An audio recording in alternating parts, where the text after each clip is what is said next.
بسم اللہ الرحمن الرحیم۔ مادہ نمبر 54۔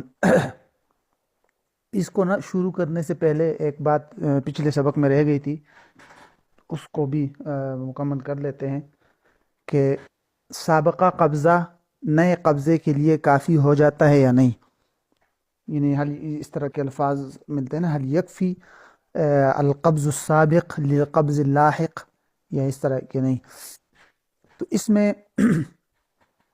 بنیادی طور پر اس میں فقہا کا اختلاف ہے۔ مختصراً میں وہ جو بھی ہے وہ عرض کرتا ہوں۔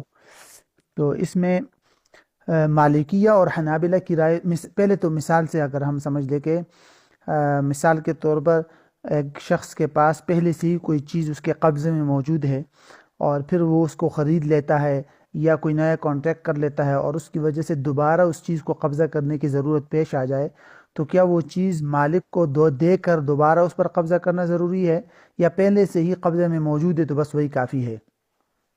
امانت مثال کے طور پر کسی کے پاس رکھی ہے اور پھر جو مالک ہے اس نے اس آدمی کو فروخت کر دی، تو کیا اس امانت پر دوبارہ قبضہ کرے گا یا نہیں؟ تو اس سلسلے میں مالکیہ اور حنابلہ کی رائے تو یہ ہے، وہ کہتے ہیں کہ سابقہ قبضہ کافی ہے، دوبارہ نئے قبضے کی کوئی ضرورت نہیں ہے۔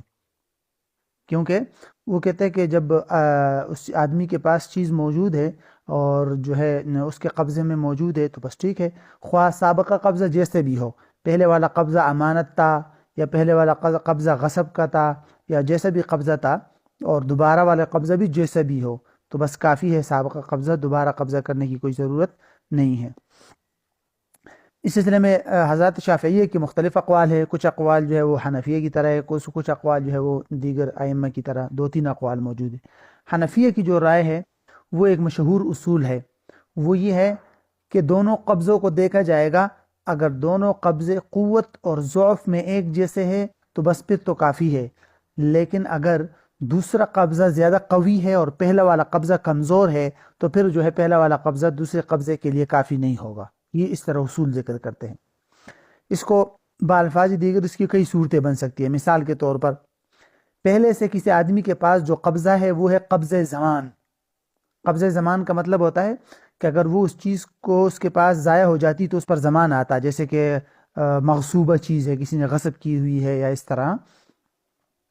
تو اگر کسی کے پاس قبض زمان ہے اور بعد والا جو قبضہ ہے، اب دوبارہ جس قبضے کی ضرورت پڑی وہ قبض امانت ہو یا قبض زمان ہو، دونوں کے لیے کافی ہو جائے گا، کیونکہ قبض زمان قوی ہوتا ہے نا۔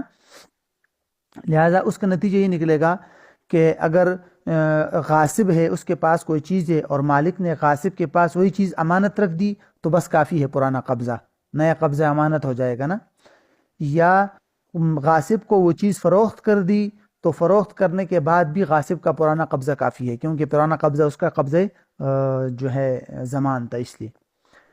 لیکن اگر پہلا والا قبضہ قبضہ امانت ہو اور دوسرا قبضہ قبضہ زمان تو پھر یہ کافی نہیں ہوگا۔ مثال کے طور پر کسی آدمی کے پاس ودیت یا عاریتاً یا امانتاً کوئی چیز رکھی ہوئی ہے اور جو مالک ہے وہ فروخت کر دیتا ہے اس آدمی کو، تو بس ایسی صورت میں اس کو دوبارہ قبضے کی ضرورت پڑے گی، کیونکہ پہلا والا قبضہ امانت اور زمان والا ہے، اور اب خریداری کے بعد جو وہ قبضہ کرے گا بطور مشتری وہ قبضے زمان والا ہے، تو اس لیے دوبارہ قبضے کی ضرورت پڑے گی۔ اچھا جی یہ میں عرض کرتا ہوں، لیکن پھر اصول یہی ہے کہ دوبارہ قبضے کی ضرورت پڑے گی۔ اور اگر پہلا والا قبضہ جو ہے وہ امانت ہے اور دوسرا بھی امانت ہے، مثال کے طور پر کسی کے پاس امانتاً کوئی چیز رکھی ہوئی ہے، اب وہ اس کو عاریت میں تبدیل کرتا ہے، تو دونوں کا چونکہ حکم سیم ہے، امانت تو پھر نئے قبضے کی ضرورت نہیں ہے۔ اب جس ایک صورت میں قبضے کی ضرورت ہے کہ پہلا والا قبضہ قبضہ امانت ہو اور دوسرا قبضہ جو ہے وہ زمان، مثال کے طور پر کسی کے پاس ودیت رکھی ہوئی ہے یا اجارے کی کوئی چیز کسی کے پاس ہے، وہ بھی امانت والا ہوتا ہے نا، اور پھر جو ہے مالک کو اس کو فروخت کر دیتا ہے، تو اس میں حنفیہ کی رائے تو یہی کہ دوبارہ قبضے کی ضرورت پڑے گی۔ لیکن اس سلسلے میں چونکہ تخلیہ معتبر ہے، تو اگر مالک وہاں آ جائے اور چیز موجود ہو، چیز حاضر ہے، تو بس اگرچہ پرانا قبضہ اس آدمی کے پاس ہے لیکن مالک آیا تو گویا کہ تخلیہ ہو گیا اور دوبارہ قبضہ ہو گیا۔ تو یہ ایسا ہو جائے گا، مثال کے طور پر میرے پاس آپ کا کوئی موبائل امانت ہے، آپ نے وہ موبائل مجھے بیچ دیا، تو وہ موبائل بھی میرے ہاتھ میں ہے، آپ بھی میرے ساتھ موجود ہے، تو بس ٹھیک ہے، تخلیہ ہو گیا، گویا کہ آپ نے اس موبائل پر قبضہ کر لیا اور پھر میں نے قبضہ کر لیا، تو اس کو دوبارہ آپ کے ہاتھ میں دینا اور پھر مجھے دوبارہ لینا، اس کی ضرورت نہیں ہے۔ حضرت نے لکھا ہے کہ اصل یہ ہے، حنفی یہ چاہتے ہیں کہ وہ نقطہ طے ہو جائے جس نقطے میں یہ قبضہ تبدیل ہو جائے، کنورٹ ہو جائے، تو اس کے لیے اگر وہ چیز سامنے موجود ہے، تخلیہ ہو گیا تو بس کافی ہے، چیز جو ہے اب قبضہ زمان میں کنورٹ ہو جائے گی۔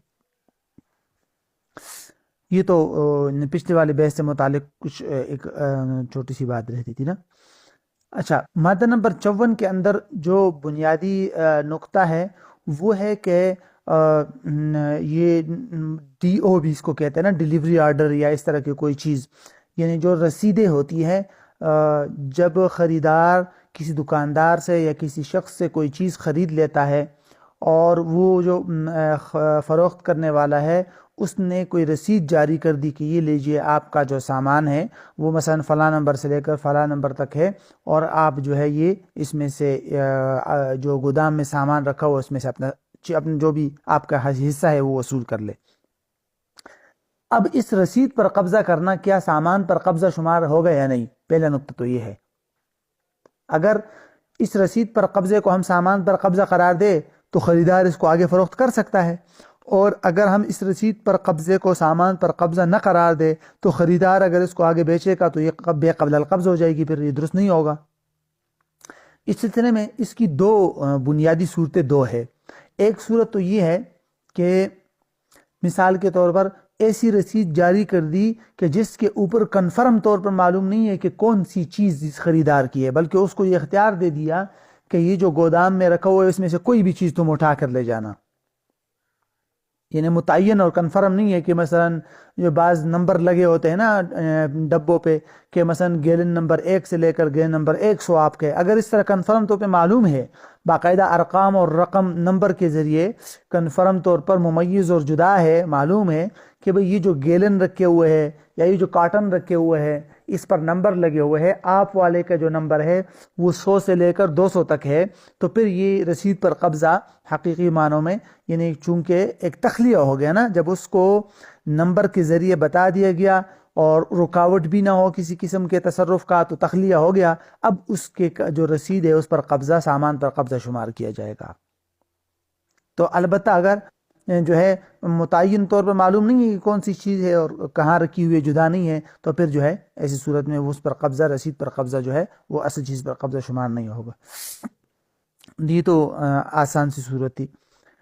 کہتے الحصول علی وثیقۃ من المخزن، کہ کسی سٹور یا کسی گودام کے وثیقہ اور رسید جب مل جائے جو نمائندگی کرتا ہو سلع معینہ بالارقام، ایسے سامان کی جس کو نمبر کے ذریعے متعین کیا گیا ہو، اس طور پر کہ جو حامل وثیقہ ہے وہ جس وقت چاہے اس سامان پر قبضہ کر سکتا ہے، کہ وہ سامان گودام سے تو یعتبر تخلیۃً وقبضاً حکمیاً، تو یہ تخلیہ ہو جائے گا، قبض حکمی ہو جائے گا، اب وہ آدمی اس کو آگے اس بنیاد پر فروخت کر سکتا ہے۔ وَكَذَلِكَ لَوْ كَانَتِ الْوَثِيقَةُ تُمَثِّلُ، اسی طرح اگر جو وثیقہ یا جو رسید ہے وہ نمائندگی کرتا ہے حصہ مشاع کی گودام اور سٹور کے سامانوں میں، لیکن یہ کہ معلوم ہے کہ کتنا ہے، مثال کے طور پر یہ جو 100 گیلن ہے اس میں سے 10 آپ کے ہے، ٹھیک ہے، تو اس صورت میں بھی حضرت نے تو یہ لکھا ہے کہ قبضہ اس وثیقے پر بھی قبضہ حکمی قرار دیا جائے۔ اچھا، یہ مادہ نمبر 55 میں یہ تو آسان ہے، اس سے متعلق ہے، سمن سے متعلق، کہ سمن کی جو باقی شروط ہے وہ تو آسان ہے کہ سمن جو ہے وہ مال ہو، ٹھیک ہے، اسی طرح سمن جو ہے وہ معلوم بھی ہو، متعین بھی، متعین ہونا تو خیر ضروری نہیں، لیکن اس طور پہ معلوم ہو کہ اس کی مقدار میں، اس کی جنس میں اور اس کی کوالٹی وغیرہ میں کسی قسم کی کوئی جہالت وغیرہ نہ ہو، ٹھیک۔ اسی طرح پھر یہ بھی ایک مختلف نقطہ ہے کہ بھئی سمن کس وقت معلوم ہونا ضروری ہے، کیا عقد کے وقت ہی سمن معلوم ہو یا بعد میں بھی اگر معلوم ہو سکے تو اس کو بھی ہم درست قرار دے سکتے ہیں۔ مثال کے طور پر مشہور اختلاف ہے نا اس میں کہ میں آپ کو کہتا ہوں کہ یہ جو سامنے گندم کا ڈھیر ہے یہ ڈھیر میں آپ کو بیچتا ہوں، اس کا 1 کلو وہ 1 درہم کے بدلے، 1 کلو یا اس طرح کہہ دیتا ہوں کہ یہ جو ڈھیر ہے یہ ڈھیر میں آپ کو فروخت کرتا ہوں، اس ڈھیر میں سے ہر 1 کلو یعنی فی کلو 100 روپے کے حساب سے آپ کو میں بیچتا ہوں۔ اب آپ نے کہا ٹھیک ہے بھائی، میں نے خرید لیا اور میں نے آپ کو بیچ دیا۔ اب ہمیں کنفرم طور پر معلوم ہے کہ اب مکمل ڈھیر معلوم نہیں ہے، تو جب مکمل ڈھیر معلوم نہیں ہے کہ اس کی کتنی مقدار ہے تو اس کی قیمت بھی معلوم نہیں ہے، کیونکہ ایک کی قیمت تو 100 روپیہ ہے 1 کلو کی، لیکن کل کتنے کلو نکلے گا تو قیمت تو ہمیں فی الفور کنفرم طور پر معلوم نہیں ہے، معلوم ہوگی بعد میں جا کے جب ہم اس کو ناپیں گے اور وزن کریں گے نا۔ تو اب اس میں اختلاف ہوا ہے امام صاحب کا اور جمہور کا، یعنی ایک طرف امام صاحب ہے اور دوسری طرف ائمہ ثلاثہ، بلکہ صاحبین کی بھی ائمہ ثلاثہ جیسی رائے ہے۔ امام صاحب تو فرماتے ہیں، مشہور اختلاف ہے، امام صاحب فرماتے ہیں کہ ایسی صورت میں چونکہ سمن مجہول ہے لہٰذا صرف 1 کلو کے اندر بے صحیح ہو جائے گی، باقی کے اندر بے فاسد ہوگی، کیونکہ اس کی قیمت معلوم نہیں ہے فی الفور۔ جبکہ صاحبین اور دیگر جو ائمہ ثلاثہ ہیں ان کی رائے یہ ہے کہ ٹھیک ہے ابھی کنفرم طور پر قیمت معلوم نہیں ہے، لیکن یہ ایسی جہالت ہے جس سے جھگڑا بھی پیدا نہیں ہو رہا، اور اس جہالت کو ختم کرنا بائع اور مشتری کے ہاتھ میں ہے۔ ابھی بیٹھ کر تول کر وزن کر لیں گے تو بس جہالت ختم ہو جائے گی۔ تو جب ہاں پھر تو درست نہیں ہوگا، یعنی انہوں نے یہی کہا نا کہ یہ بے اسی بنیاد پر تو ہوئی ہے کہ فی کلو 100 روپیہ، تو اس کے لیے تو وزن کرنا پڑے گا، ایسے تو ہو نہیں سکتا کہ مکمل ڈھیر دے دے اور انہوں نے شروع میں طے ہی کیا ہو کہ بھئی 1 کلو فی 100 روپیہ، تو اس کو وزن تو کرنا پڑے گا۔ تو اس لیے وہ کہتے ہیں کہ بھئی ائمہ ثلاثہ اور صاحبین کہتے ہیں کہ نہیں یہ جائز ہے، لہٰذا امام صاحب نے اس لیے اس صورت کے اندر امام صاحب فرماتے ہیں کہ صرف 1 کلو کے اندر درست ہو جائے گی، قفیز کی مثال ملتی ہے نا، قفیز، اور باقی کی بے درست نہیں ہوگی۔ یہی اختلاف دیگر جو ہے نا مکیلی، موزونی، مزروعی، عددی، اس طرح دیگر تمام چیزوں کے اندر تقریباً یہی اختلاف ہے۔ اچھا، یہ مادہ نمبر 55 دیکھتے ہیں، آگے والی بات انشاءاللہ پھر آگے انہوں نے یہاں یہ لکھ دیا کہ دیکھیں سمن کی 2 یا 3 صورتیں ہو سکتی ہے، اور اصل میں نا مسئلہ یہ ہے کہ آگے انشاءاللہ ہم بیوع کی اقسام پڑھیں گے نا، تو سلم کے علاوہ دیگر تمام جتنے بھی خرید و فروخت کے معاملات ہیں اس میں قیمت کے اندر شریعت نے گنجائش دی ہے کہ ساری کی ساری فوراً دے دو، ساری کی ساری بعد میں کسی تاریخ میں دے دو، یا قسطوں میں دے دو، بس صرف جہالت نہیں ہونا چاہیے۔ جہاں تک سلم کی بات ہے تو اس کے لیے شرعی طور پر ساری کی ساری قیمت فوراً دینا ضروری ہوتی ہے، یہ سمن کا اصول ہے۔ بلکہ علماء نے یہ بھی لکھا ہے کہ اگر خریدار کوئی چیز خرید رہا ہے اور جتنے پیسوں کا خرید رہا ہے اتنے پیسوں کا وہ مالک بھی نہیں ہے تو بھی بے ہو جائے گی۔ کیوں؟ اس لیے کہ ممکن ہے وہ اسی وقت اگر نقد ہے تو پھر اس کے ذمہ لازم ہو جائے گا، بائع اس سے مطالبہ کرے گا کہ اتنی قیمت دے دو، لازم ہو جائے گا اس کے ذمہ، وہ کہیں سے بھی اٹھا کر لے آئے۔ اور اگر ادار ہے تو ادار کے لیے تو ویسے بھی فی الفور اس کی ملکیت میں ہونا ضروری نہیں، کہیں سے بھی قرض لے لے یا کہیں سے حاصل کر کے لے آئے گا، لیکن اگر فی الحال ہے تو فوراً اس پر ادائیگی لازم ہو جائے گی، یعنی ذمے میں لازم چیز ہو سکتی ہے نا، چیز جو ہے وہ یعنی قیمت اس کے ذمے لازم ہو سکتی ہے، تو اس لیے مالک بھی نہ ہو تو بھی کوئی مسئلہ نہیں، بس صرف یہ ہے کہ جہالت نہ ہو۔ اچھا، تو مادہ نمبر 55 ان کان الثمن نقدا، کہتے ہیں اگر ثمن نقد ہے تو فلا یشترط لصحة البيع ان يكون الثمن في ملك المشتري عند العقد، تو اگر ثمن نقد ہے کی شرط اس لیے لگائی کہ اگر مؤجل ہے پھر تو ویسے بھی ضروری نہیں ہے، تو ثمن اگر نقد ہے تو کہتے ہیں کہ بے کے صحیح ہونے کے لیے ضروری نہیں ہے کہ ثمن جو ہے وہ عقد کے وقت وہ مشتری کی ملکیت میں ہو، بلکہ وہ مشتری کے ذمے میں لازم ہو سکتی ہے، تو اس کے لیے جائز ہے کہ وہ ادائیگی کے وقت اس کا مالک ہو جائے بعد میں، خواہ وہ بے حال ہو، نقد ہو یا ادار ہو۔ مادہ نمبر 56 میں جو ہے پوائنٹ جو ہے وہ یہ ہے کہ ثمن کے اندر اگر جہالت ہو تو اس کی وجہ سے بے فاسد ہو جائے گی، کسی بھی اعتبار سے، مقدار میں جہالت ہو، جنس میں جہالت ہو، یا اس کی کوالٹی میں کسی بھی اعتبار سے جہالت ہو تو پھر اس کی وہ ہو جائے گی بات، یعنی مطلب بے باطل تو نہیں ہوگی لیکن بے فاسد ہو جائے گی۔ اچھا، اب اس کے تحت نا ایک 2 اہم پوائنٹ ہے، ایک تو یہ کہ کیا بازاری ریٹ پر کوئی چیز خرید و فروخت جائز ہے یا نہیں، یعنی مثال کے طور پر ایک آدمی ہے وہ دکاندار سے کوئی چیز خریدتا ہے اور کہتا ہے کہ اس کی جو بازاری قیمت ہے اس پر مجھے یہ گھی دے دو 5 کلو، اس نے دے دیا، تو اس بنیاد پر یعنی بازار کی مارکیٹ ویلیو کو بنیاد بنا کر چیز خریدنا، خواہ مشتری کو اس کا علم ہو یا نہ ہو، تو آیا یہ جائز ہے یا نہیں؟ اس سلسلے میں پہلا پوائنٹ تو یہ ہے کہ اگر خریدار اور فروخت کرنے والے دکاندار دونوں کو اسی مجلس میں معلوم ہو جائے کہ بازاری قیمت کیا ہے، پھر تو کوئی مسئلہ نہیں، پھر تو تمام ائمہ اس کو کہتے ہیں کہ جائز ہے. ٹھیک ہے، یعنی کہ اگر مثلا دکاندار کہہ رہا ہے کہ اس کی خریدار کہہ رہا ہے کہ گھی مجھے دے دو 5 کلو بازاری قیمت پر، اور دکاندار اس کو کہتے ہیں ہاں ٹھیک ہے 500 روپے اس کی بازاری قیمت ہے، اس نے کہا ٹھیک ہے بس لے گیا، تو پھر تو اس میں کسی قسم کا کوئی اشکال نہیں. نمبر 2، اگر بازاری قیمت معلوم ہی نہیں ہے، یعنی خریدار کہہ رہا ہے کہ گھی مجھے دے دو 5 کلو والا، اس کی جو بھی بازاری قیمت ہے اس پر، اور دکاندار کہتے ہیں ٹھیک ہے، اور خریدار کو معلوم ہی نہیں ہے کہ اس کی بازاری قیمت کیا ہے، ایسے ہی اٹھا کے لے جا رہا ہے، تو ایسی صورت میں ائمہ اربعہ کی رائے تو یہ ہے، حضرت نے لکھا ہے کہ ائمہ اربعہ کی رائے تو یہ ہے کہ یہ درست نہیں ہے، کیونکہ قیمت معلوم نہیں ہے خریدار کو. ٹھیک، لیکن اس سلسلے میں جو ہے شافعیہ سے انہوں نے ایک روایت اس طرح نقل کی ہے کہ وہ یہ گنجائش دیتے ہیں. اسی طرح حنابلہ سے بھی ایک روایت یہ دیتے ہیں کہ وہ کہتا ہے کہ اگر جو ہے بازاری قیمت جو ہے وہ ایسی ہے کہ اس میں جھگڑا نہیں ہو سکتا عمومی طور پر، تو پھر بھی گنجائش ہے. لیکن جہاں تک متاخرین حنفیہ ہے، انہوں نے جو تفصیل کی ہے وہ زیادہ سمجھنے کے مطلب لائق بھی ہے اور قابل عمل بھی. وہ یہ جو حنفیہ کے متاخرین حضرات ہیں وہ کہتے ہیں کہ اگر قیمت کنفرم طور پر اسی مجلس میں بتا دی اس میں تو کوئی اشکال نہیں تھا، لیکن اگر قیمت نہیں بتائی تو پھر اشیاء کی 2 قسمیں ہیں.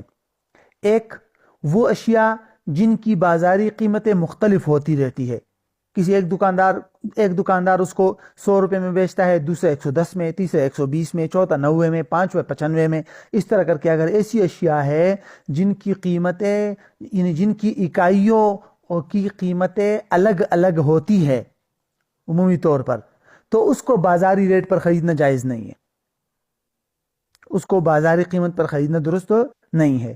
دوسری قسم کی اشیاء وہ ہے جن کے اکائیوں اور اشیاء کی قیمتیں متفاوت نہیں ہوتی، بلکہ عمومی طور پر وہ ایک ضابطے یا سمجھ لیجئے کہ عمومی طور پر دکاندار اس کو ایک ہی ریٹ پر بیچتے ہیں.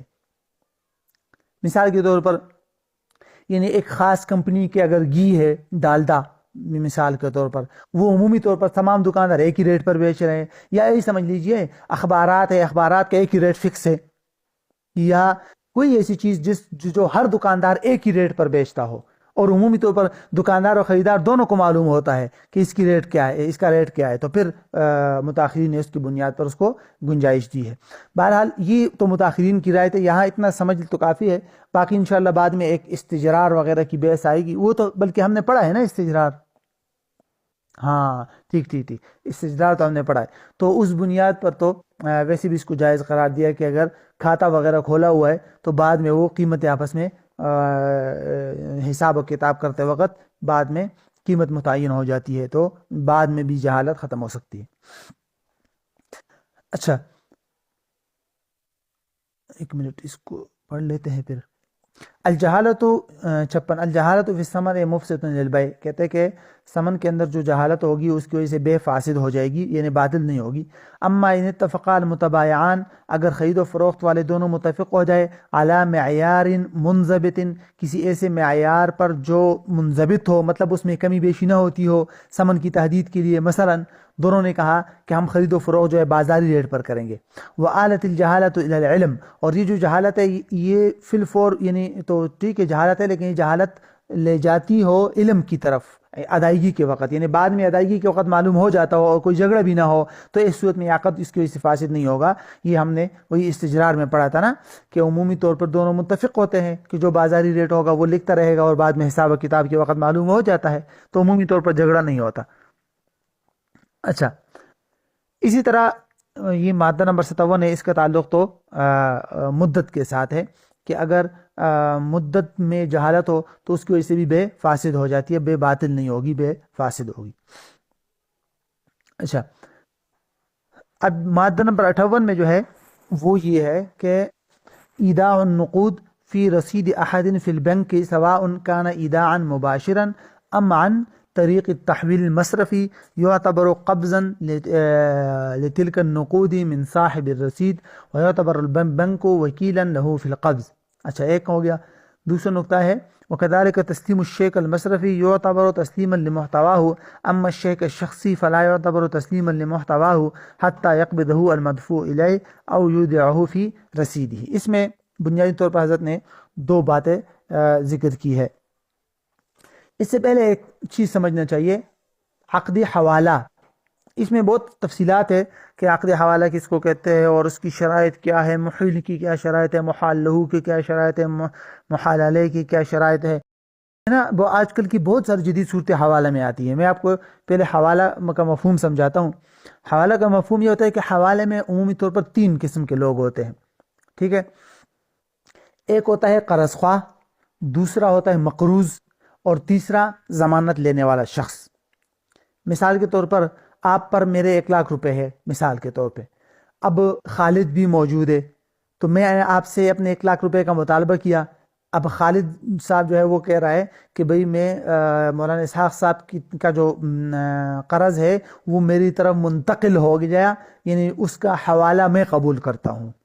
ٹھیک ہے، تو ایسی صورت میں اگر حوالہ کا لفظ استعمال کیا جائے تو عقد حوالہ میں ہوتا یوں ہے نا کہ اصیل جو اصل مقروض ہوتا ہے نا وہ بری ہو جاتا ہے. تو آپ بری ہو جائیں گے اس وقت تک جب تک کہ مجھے امکان ہے کہ وہ خالد صاحب مجھے، اب میں کس سے مطالبہ کروں گا؟ صرف اور صرف خالد صاحب سے. ٹھیک ہے، تو خالد صاحب سے میں مطالبہ کروں گا، یہ ہو گیا عقد حوالہ.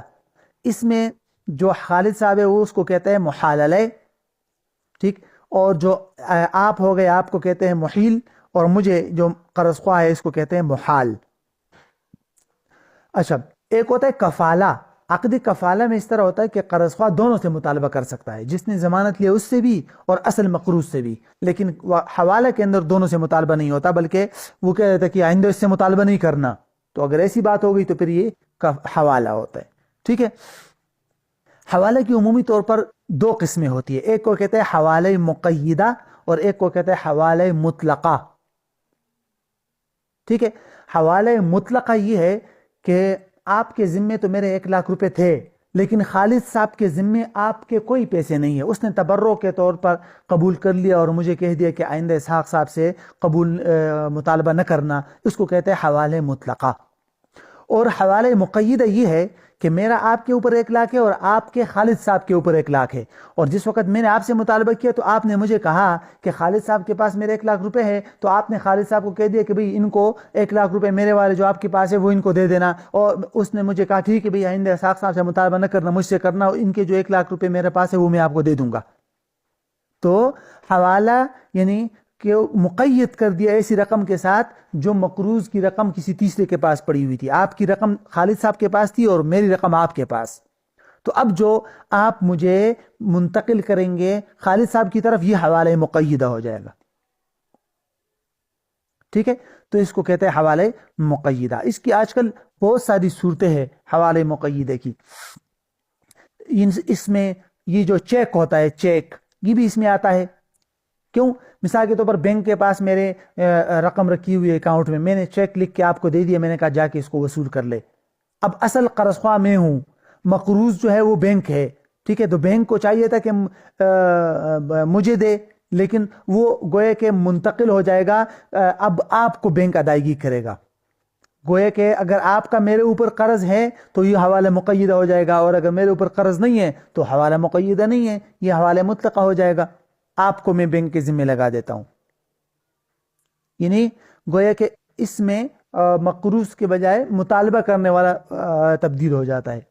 اسی طرح جو بینک ٹرانسفر ہوتا ہے، بینک ٹرانسفر وغیرہ یہ بھی اسی میں آتا ہے. اور یہ آج کل جو کریڈٹ کارڈ وغیرہ ہوتے ہیں یہ بھی تقریباً اسی میں آتا ہے کہ بینک کے اکاؤنٹ میں اس میں ایزی پیسہ وغیرہ کی چیزیں بعض صورتوں میں بھی اس میں داخل ہوتی ہے. بہرحال یہ تو حوالہ کے مفہوم سا تھا. یہاں جو بنیادی بات حضرت نے لکھی ہے وہ دو پوائنٹ ہے اس میں. ایک پوائنٹ تو یہ ہے کہ کسی کے بینک اکاؤنٹ میں رقم ڈالنا آیا یہ قبضہ شمار کیا جائے گا یا نہیں. ٹھیک ہے، مثال کے طور پر آپ کا میرے ذمے قرض ہے اور میں نے آپ کے بینک اکاؤنٹ میں رقم ڈال دی، آپ نے تو ہاتھ میں نہیں لی لیکن آپ کے بینک اکاؤنٹ میں آ گئی پیسے، تو کیا اس کو قبضہ شمار کیا جائے گا یا نہیں؟ تو اس کو حضرت نے لکھا ہے کہ اس کو اکاؤنٹ شمار، اس میں کیا نام ہے، اس کو قبضہ شمار کیا جائے گا۔ کیوں؟ اس لیے کہ بینک آپ کا وکیل ہے، آپ نے وہاں اپنے اکاؤنٹ بنایا ہے، اور آپ نے جب اکاؤنٹ بنایا ہے تو اس میں بنیادی طور پر دو چیزیں ہوتی ہیں نا، ایک تو ہوتا ہے کہ آپ نے جو پیسے رکھے ہیں بینک کے پاس بطور جو بھی ہے قرض ہے، اور دوسرا اس کے اندر یہ بھی ہوتا ہے کہ بینک کے پاس آپ کی جو بھی رقم آئے گی بینک کی ذمہ داری ہے کہ اس کو قبول کرے، اس کو محفوظ رکھے۔ تو جب بینک کی ذمہ داری ہے اکاؤنٹ بنانے کے ساتھ ہی، تو گویا کہ عقد وکالہ ہے اور بینک آپ کا وکیل ہے، تو جیسے وہ آپ کے وکیل نے قبضہ کر لیا تو آپ نے قبضہ کر لیا۔ اس کے دونوں طریقے ہیں، یا تو آپ نے ڈائریکٹ پیسے ڈال دیے، میں نے مثال کے طور پر آپ کے میرے اوپر قرض تھے، میں نے ڈائریکٹ جا کے آپ کے اکاؤنٹ میں کسی بینک میں ڈال دیے مباشر طریقے سے، اور دوسرا یہ ہے کہ میں نے اپنے بینک کو آرڈر کیا، اس نے میرے اکاؤنٹ سے آپ کے اکاؤنٹ میں ڈال دیے، تو بھی قبضہ ہو جائے گا کیونکہ میرے وکیل نے آپ کے وکیل کو دے دی رقم۔ ٹھیک ہے، تو یہ تو ہو گیا یہ والا طریقہ۔ اب جو بات سمجھنے کی ہے وہ یہ ہے کہ چیک پر قبضہ رقم پر قبضہ شمار کیا جائے گا نہیں، اصل چیز یہ ہے دوسرا نقطہ سمجھنے کا، یہ بہت اہم ہے، اور اس پر بہت تفصیلی مقالہ بھی میں نے لکھا ہے، وہ میں آپ کو بھیج بھی دیتا ہوں انشاءاللہ۔ چیک پر کہ چیک پر مثال کے طور پر میں نے ایک چیک لکھ کے دے دیا کہ بھئی ساق صاحب کو میرے اکاؤنٹ سے مثلا 1,00,000 روپے دے دیجئے، آپ کو میں نے دے دیا، آپ کے ہاتھ میں چیک آ گیا، تو کیا قبضہ ہو گیا یا قبضہ نہیں ہوا؟ اس میں معاصر علماء کی بہت ساری آراء ہے، مشہور آراء جو ہے وہ 3 ہے۔ ایک رائے یہ ہے کہ بھئی چیک پر قبضہ کرنا اس کے موجود اس پر لکھی ہوئی رقم پر قبضہ شمار کیا جائے۔ ٹھیک ہے، وجہ انہوں نے یہ لکھی ہے کہ بھئی موجودہ عرف کے اندر اس کو قبضہ قرار دیا گیا ہے، اور دوسرا انہوں نے کہا ہے کہ بھئی یہ حوالہ ہے، تو جب حوالہ ہے تو جب مقروض کسی کے ذمے کر دیا جاتا ہے تو بس سمجھ لیجئے کہ اصل آدمی بری ہو گیا، مطلب میں نے اگر بینک کے ذمے آپ کو بینک کے حوالے کر دیا تو بس میں بری ہو گیا، اب جو ہے آپ جانے اور بینک جانے، آپ وہاں سے قبضہ کر سکتے ہیں آسانی طور پر، جیسے کہ تخلیہ وغیرہ میں ہوتا ہے نا کہ آپ کو کسی بھی وقت آپ وہاں سے رقم اٹھا سکتے ہیں، تو تخلیہ وغیرہ کی طرح جس طرح ایسے یہاں بھی ہو گیا۔ دوسری رائے معاہیر شرعیہ میں ایک دوسری رائے اختیار کی گئی ہے، معاہیر شرعیہ جو ہے نا اس میں بنیادی طور پر اس میں یہ رائے اختیار کی گئی ہے کہ بھئی چند شرائط ہے، اگر وہ شرائط موجود ہو تو بینک اس چیز پر قبضہ شمار کیا جائے، یعنی چیک پر قبضہ رقم پر قبضہ شمار کیا جائے گا، اگر وہ شرائط موجود نہ ہو تو چیک پر قبضہ اس کی رقم پر قبضہ شمار نہیں کیا جائے گا۔ ایوفی کی معاہیر شرعیہ میں اس میں ایک شرط تو یہ ہے کہ بھئی یہ چیک عام لوگوں کا انفرادی چیک نہیں ہونا چاہیے، بینک چیک ہونا چاہیے۔ بینک چیک اور عام لوگوں کے چیک میں فرق ہوتا ہے کہ دیکھیں عام چیک تو یہ ہوتا ہے کہ میں نے چیک بک سے ایک چیک کاٹ کے لکھ کے دے دیا، جو عام لوگ جانتے ہیں اس کو عام، ٹھیک ہے۔ اور دوسرا بینک چیک یہ ہوتا ہے نا کہ میں بینک کے پاس جاتا ہوں، میں بینک کو کہتا ہوں کہ آپ اس طرح کرے کہ اسحاق صاحب کے نام ایک اپنے طرف سے ایک چیک جاری کرے کہ جس میں آپ یہ ذمہ داری لے لے کہ بھئی شاد محمد کے اکاؤنٹ میں جو 1,00,000 روپے ہے اس وہ ہم نے کاٹ دیے ہیں، آپ آ کر کسی بھی وقت ہم سے وصول کر لے، تو بینک وہ چیک جاری کر کے مجھے دیتا ہے، میں پھر آ کر آپ کو دے دیتا ہوں، اس کو کہتا ہے بینک چیک۔ ٹھیک ہے، تو پہلے طریقہ جو پہلی شرط انہوں نے لگائی ہے، انہوں نے یہ لکھا ہے کہ بینک چیک ہو۔ نمبر 2 انہوں نے لکھا ہے کہ چیک نقد ہو، نقد ادار نہ ہو کہ بھئی فلاں تاریخ کو وصولی ہوگی۔ اور اسی طرح ایک شرط یہ بھی ہے کہ بھئی اس چیک کے پیچھے رقم، اکاؤنٹ میں رقم بھی موجود ہو، ایسا نہ ہو بینک نے چیک جاری کر دیا پیچھے اکاؤنٹ میں رقم ہی نہیں ہے۔ ایک اور شرط انہوں نے یہ لگائی ہے کہ جو چیک جس رقم میں چیک جاری کیا ہے اسی رقم میں اکاؤنٹ سے رقم نکالنا ممکن ہو۔ مثال کے طور پر اگر پاکستانی روپے کا چیک ہے تو پاکستانی روپے میں اس کو کیش کرانا ممکن ہو۔ اور ایک اور شرط بھی لگائی ہے کہ کراس چیک ہو، ایک ہوتا ہے بیرر چیک نا، ایک ہوتا ہے کراس چیک۔ تو بیرر چیک تو ہوتا ہے مبہم سا ہوتا ہے جس آدمی کے بھی ہاتھ میں ہو، کراس چیک ہوتا ہے جس میں باقاعدہ آدمی کا نام ہوتا ہے کہ کس کے نام آپ جاری کر رہے ہیں، تو اس آدمی کا نام بھی ہونا چاہیے۔ تو یہ تقریباً چند شرائط انہوں نے لگائی ہے کہ یہ شرائط موجود ہو تو پھر ٹھیک ہے بھئی چیک پر قبضہ، اس پر قبضہ شمار کیا جائے گا۔ اچھا، تیسری رائے حضرت تقی صاحب کی ہے۔ حضرت نے پہلے تکملہ فتح الملہم وغیرہ میں یہ رائے اختیار کی تھی کہ چیک پر قبضہ اس کے اندر موجود رقم پر قبضہ نہیں ہے، ٹھیک ہے، کسی بھی قسم کے چیک کا. وجہ یہ ہے کہ یہ تو محض ایک حوالہ ہے، ایک کاغذ یا رسید ہے حقیقی معنوں میں، اور حوالہ میں یہ امکان ہوتا ہے کہ ممکن ہے جا کے بعد میں رقم وصول ہوتی بھی ہے یا نہیں ہوتی، اس کو کیسے قبضہ قرار دیا جا سکتا ہے. ٹھیک ہے، تو البتہ پھر حضرت نے فقہ البیوع جب کتاب لکھی تو اس میں حضرت نے تفصیل کے ساتھ لکھا ہے کہ چیک کی حضرت نے 3 قسمیں لکھی ہے. ایک کو لکھا ہے کہ بھئی چیک کی ایک قسم تو عام لوگوں کا انفرادی چیک ہوتا ہے، جو عام شخصی چیک جس کو کہتے ہیں. ٹھیک ہے، حضرت نے لکھا ہے کہ اس پر قبضہ اس کے موجود رقم پر قبضہ نہیں ہے. اس کی وجہ وہی ہے کہ بھئی یہ عقد حوالہ ہے اور اس میں ممکن ہوتا ہے کہ بعد میں قبضہ وصول، اور کیسے ہم اس کو قبضہ قرار دیں صرف کاغذ کی رسید وغیرہ کو. اچھا، دوسرا حضرت نے دوسری قسم کو کہتے ہیں تصدیق شدہ چیک، اور تیسری قسم ہے بینک چیک. تو 2 قسمیں مزید رہ گئی نا، ایک تصدیق شدہ چیک اور تیسری قسم ہو جائے گی بینک چیک. بینک چیک تو وہی ہے جو ابھی میں نے آپ کو ابھی اوپر بتا دیا. اور تصدیق شدہ چیک یہ ہوتا ہے کہ مثال کے طور پر اس کو سرٹیفائیڈ چیک کہتے ہیں کہ مطلب میں نے چیک تو جاری کر دیا لیکن بینک کے پاس لے جا کر بینک نے اس کو سرٹیفائیڈ بھی کر دیا، اس کے اوپر ایکسیپٹڈ وغیرہ کا لکھ کر اس کو قبول کر دیا کہ ہاں ٹھیک ہے ہم مانتے ہیں کہ اتنی رقم ہمارے اکاؤنٹ میں موجود ہے، یہ آدمی آئے گا تو ہم اس کو دے دیں گے، ایکسیپٹڈ، بس لے جاؤ اس کو دے دو. ٹھیک ہے، تو اس کو کہتا ہے تصدیق شدہ چیک. تو حضرت نے لکھا ہے کہ بینک چیک اور تصدیق شدہ چیک اگر کسی آدمی کو مل جائے تو اس پر قبضہ اس کے اندر موجود رقم پر قبضہ شمار کیا جائے گا. وجہ اس کی کیا لکھی ہے، کیسے قبضہ قرار دیا جائے؟ حضرت نے لکھا ہے قبضہ ایسے قرار دیا جائے کہ اس میں جو بینک ہے اس کو اس آدمی کا وکیل قرار دیا جائے گا. مثال کے طور پر میرے اکاؤنٹ میں رقم ہے، میں نے وہاں سے بینک چیک لے لیا یا تصدیق شدہ چیک لے کر آپ کو میں نے دے دیا، تو آپ نے اگر قبضہ کر دیا تو ایسا ہے جیسے کہ اس رقم پر آپ نے قبضہ کر لیا ہے. کیوں؟ اس لیے کہ بینک والا جو ہے وہ آپ کا وکیل ہو جائے گا اور آپ کی طرف سے وہ قبول کرے گا. اب آپ کہیں گے کیسے آپ کا وکیل ہو جائے گا؟ بینک میں اکاؤنٹ میرا ہے تو بینک تو میرا وکیل ہے نا. بینک میں اگر میرا اکاؤنٹ ہے تو بینک میرا وکیل ہے. اور میں نے کہ حضرت نے لکھا ہے کہ یہ 2 قسم کا جو چیک ہے اس پر قبضہ قرار دیا جائے، ایک شخصی تصدیق شدہ چیک اور ایک بینک چیک. اور اس میں جب میں نے آپ کو چیک دے دیا تو اس کو ایسے قبضہ قرار دیں گے کہ بینک والے کو آپ کا وکیل قرار دیں گے. تو اس میں اگر کوئی یہ اشکال کرے کہ بینک والا تو ایک میرا اکاؤنٹ ہے وہاں تو میرا وکیل ہے، آپ کا وکیل نہیں ہے، تو حضرت نے لکھا ہے کہ جب آپ نے ایکسیپٹ کر لیا، یعنی بینک نے جب خود ذمہ داری لے لی کہ ٹھیک ہے میں اس کو دوں گا اور یہ رقم آ جائے، اور آپ نے بھی اس کو قبول کر لیا یعنی کہ چیک لے لیا، تو یہ ایسا ہے جیسے کہ بینک کو آپ نے اپنا وکیل قبول کر لیا. تو جب بینک کو آپ نے اپنا وکیل قبول کر دیا تو بس ٹھیک ہے بھائی یہ ہو جائے گا، یعنی وکیل ہو جائے گا آپ کا. تو بہرحال یہ ہے 2 قسمیں چیک کی جس پر قبضے کو حقیقے کو قبضہ قرار دیا. اچھا،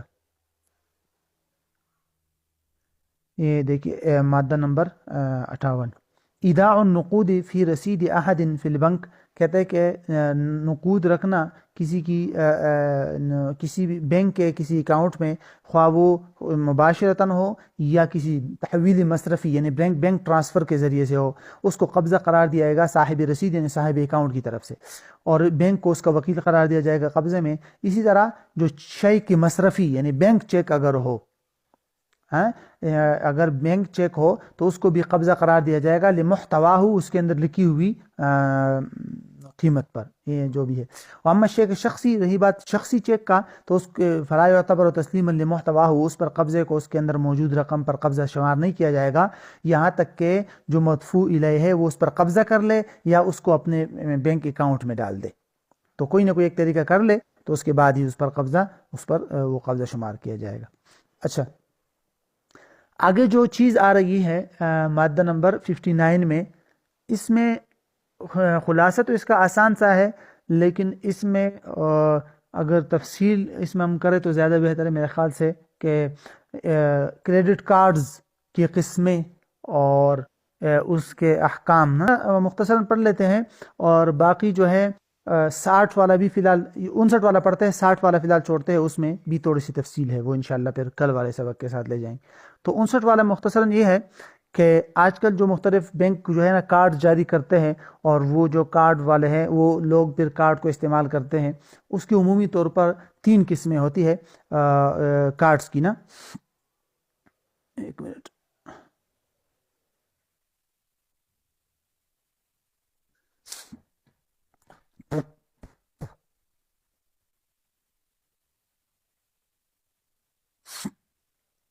اچھا، تو عمومی طور پر کارڈز کی جو ہے نا وہ 3 قسمیں ہیں. ایک کو کہتے ہیں ڈیبٹ کارڈ، دوسرے کو کہتے ہیں کریڈٹ کارڈ، اور تیسرے کو کہتے ہیں چارج کارڈ. ٹھیک ہے. ڈیبٹ کارڈ کا مفہوم تو بالکل آسان ہے. وہ صرف ایسے شخص کو ملتا ہے جس کا اکاؤنٹ کے اندر رقم موجود ہو. مثلا میرا اکاؤنٹ ہے، اس میں رقم موجود ہے، تو وہ مجھے ڈیبٹ کارڈ جاری کر دیں گے. میں اس کارڈ پر جہاں بھی خریداری کرتا ہوں جا کر اس کارڈ کو استعمال کرتا ہوں. وہ تاجر میرے بینک سے کسی بھی طریقے سے رابطہ کر کے وہاں سے وصولی کرتا ہے، اور بینک میرے اکاؤنٹ سے کٹوتی کر کے دے دیتا ہے. ٹھیک ہے. تو اگر میرے اکاؤنٹ میں رقم موجود نہیں ہوگی تو وہ ڈیبٹ کارڈ نہیں چلے گا. اس میں کسی قسم کا بینک قرض نہیں دیتا ڈیبٹ کارڈ میں. تو اس کے استعمال میں شرعی اعتبار سے کوئی خرابی نہیں ہے. ٹھیک ہے. اور یہ شرعی اعتبار سے عقد حوالہ میں آتا ہے. کیسے عقد حوالہ میں آتا ہے؟ کہ بینک میرا مقروض ہے نا، بینک میرا مقروض. میں نے تاجر دکاندار سے میں نے ایک چیز خریدی مثلا کے طور پر 5,000 کی، تو میں اس کا مقروض ہو گیا کہ نہیں. پھر میں نے اپنے قرض خواہ کو بینک کے ذمہ ڈال دیا، یعنی میرے ذمہ جو دکاندار کی رقم تھی وہ میں نے بینک کو حوالے کر دی، اور بینک اب ادائیگی کرے گا اسی میں سے جو بینک کے پاس میرے پیسے پڑے ہوئے. تو یہ حوالے مقیدہ ہو جائے گا، ہے نا. حوالہ مقیدہ میں نے آپ کو سمجھایا تھا، تو یہ بالکل وہی چیز ہے. ٹھیک ہے. تو اس میں تو کوئی خرابی نہیں. اچھا، دوسری قسم جو ہے اس کو کہتے ہیں کریڈٹ کارڈ. کریڈٹ کارڈ میں ہوتا یہ ہے کہ یہ عمومی طور پر ہر قسم کے لوگوں کے لیے پہلے تو جاری کرتے نہیں ہیں. جن کے ساتھ جان پہچان ہوتی ہے اور پورا معلوم ہوتا ہے بیک گراؤنڈ ان کا بینک کو، اور پوری تفصیل کے ساتھ ہی بعد میں کریڈٹ کارڈ جاری کرتے ہیں. اور کریڈٹ کارڈ جاری کرنے میں بنیادی طور پر شروع میں ہی یہ معاہدہ ہوتا ہے کہ آپ جتنی بھی خریداری کرنا چاہے اس پر خریداری کرے، بینک آپ کی طرف سے ادائیگی کرے گا. خواہ آپ کے اکاؤنٹ میں ایک رقم بھی موجود نہ ہو، 1 روپے بھی موجود نہ ہو، بینک آپ کی طرف سے ادائیگی کرے گا. ٹھیک ہے. اور اس پر پھر بینک آپ سے وہ سود بھی وصول کرتا ہے. ٹھیک ہے. یعنی اگر آپ کے اکاؤنٹ میں رقم موجود ہے اور بینک نے آپ کی طرف سے ادائیگی کر دی اتنی، وہ تو پھر کوئی مسئلہ نہیں. لیکن اگر زیادہ ادائیگی کرے گا تو اس پر بینک آپ سے وصولی کرے گا. اتنی مدت تک اگر آپ نے ادائیگی نہ کی تو اس میں عمومی طور پر یہ قرض والی صورت میں آ جاتی ہے نا. تو یہ بھی عقد حوالہ ہے، اور اس کے استعمال سے عمومی طور پر علماء منع کرتے ہیں کہ یہ جائز نہیں ہے. اور اس کی وجہ یہی ہے کہ اس میں سود دینا پڑتا ہے بینک کو، اور اگر بینک کو سود نہ دینا پڑے، وقت پر ادائیگی اگر آپ کر بھی دے تو ابھی شروع میں آپ یہ معاہدہ کرتے ہیں کہ بھئی اگر میں نے تاخیر کر دی ادائیگی میں آپ کو تو میں سود ادا کروں گا. تو اس معاہدے کی وجہ سے بھی اس کو منع کرتے ہیں.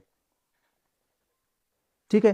اس کے استعمال کو. لیکن چارج کارڈ جو ہے نا یہ بھی تقریباً کریڈٹ کارڈ ہی کی طرح ہوتا ہے، لیکن اس میں ہوتا یہ ہے کہ ایک متعین طور پر ایک مطلب آپ کے لیے ایک حد متعین ہوتی ہے کہ اس حد تک آپ خریداری کر سکتے ہیں.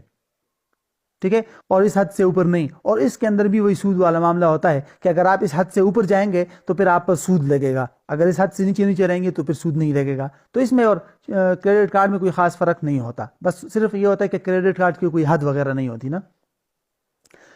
تو اس کے استعمال میں بھی عمومی طور پر علماء جو ہے نا ان دونوں قسموں کو منع کرتے ہیں، چارج کارڈ اور کریڈٹ کارڈ کو. لیکن لکھا ہے کہ جہاں ڈیبٹ کارڈ کا استعمال مشکل ہو یا نہ ہو، ڈیبٹ کارڈ ہو ہی نہ، تو وہاں حضرت تقی صاحب نے لکھا ہے کہ اس شرط کے ساتھ گنجائش دی جا سکتی ہے، اس سخت ضرورت ہو، اور دوسرا یہ کہ آپ وقت کے اندر ادائیگی کو یقینی بنائیں تاکہ آپ کو سود نہ دینا پڑے، اور شروع میں جو آپ معاہدہ کر رہے ہیں اس پر توبہ استغفار بھی کرے. تو حضرت نے لکھا ہے کہ معاہدے کی کیسی گنجائش دے سکتے ہیں ہم؟ تو حضرت نے لکھا ہے کہ اس میں چونکہ یہ یک طرفہ طور پر ایک لازمی سا وعدہ ہے، یعنی ایک لازمی سا معاہدہ ہے، اس سے چھٹکارا نہیں ہے. جیسے آج کل ہوتا ہے نا حکومت کے بل، بجلی بل وغیرہ میں، تو اس میں بھی حکومت نے تاخیر پر جرمانہ لگایا ہے، لیکن ہم اس کو قبول نہ بھی کرے تو بھی ہے. تو اس صورت میں اگر آپ نے کارڈ استعمال کرنا ہے تو بہر صورت آپ نے اس کے ضمن میں آنا ہے. تو اگر سخت ضرورت ہے تو اس کو استعمال کرے، لیکن اس شرط کے ساتھ کہ آپ وقت کے اندر ادائیگی کر سکے. ٹھیک ہے. تو انشاءاللہ باقی تفصیل میں اس میں دے دوں گا. پھر کہتے ہیں الدفع عن طریق بطاقت الحسم الفوری، کہ ادائیگی کرنا حسم الفوری کے کارڈ کے ذریعے ہے. حسم المتاخر کہ بھئی اس کو چارج کارڈ کہتے ہیں، حسم الفوری کو ڈیبٹ کارڈ کہتے ہیں. حسم الفوری مطلب فوری طور پر ادائیگی کر دینا. اور یا بطاقت الائتمان، اس کو کہتے ہیں کریڈٹ کارڈ. تو کہتے ہیں یہ حوالہ ہے اور اس سے مشتری کا ذمہ جو ہے، خریدار اگر کوئی چیز خریدے گا تو اس کا ذمہ بری ہو جائے گا اور اس پر حوالہ کے احکام لاگو ہوں گے. حوالہ کے احکام اس طرح لاگو ہوں گے کہ وہ جو تاجر ہے وہ جا کر بینک سے اس کی وصولی کرے گا.